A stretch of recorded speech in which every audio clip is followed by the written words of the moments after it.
আমি আপনাদেরকে এটুকু বলতে পারি, আপনারা যদি আমাকে ভোট দিয়ে নির্বাচিত করতে পারেন, আমি এই জিনিসটার উপর সবচেয়ে গুরুত্ব দেব। ইনশাল্লাহ ইপিজে দেখানো হবে, ইনশাল্লাহ আমরা কলকারখানা তৈরি করবো এলাকাতে।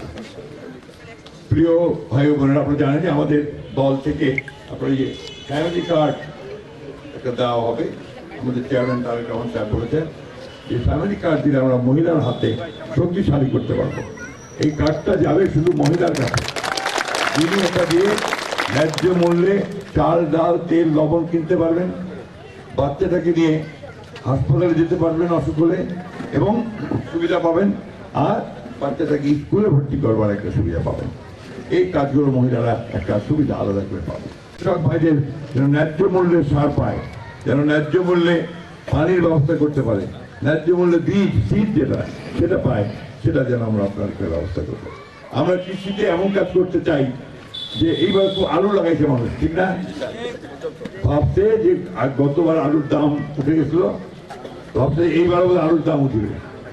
কিন্তু আমি আপনাদেরকে বলতেছি, ফোরকাস্ট বলে একটা কথা, আলু বেশি লাগালে মানে কি সাপ্লাই বেশি হবে, আর সাপ্লাই যদি বেশি হয় ডিমান্ড কমবে, অর্থাৎ ওখানে দামটা কমে যাবে। ওই ভয় পাচ্ছু এইবার ফের আপনার আলুর দাম না পান কি পান, এটা আমার ভয়। বললাম আমি আপনাকে এত লাগাইছে, শেষে দেখাবে যাবে যে আলু কোল্ড স্টোরেও রাখার জায়গা নাই, আর আপনার বিক্রিও হয় না।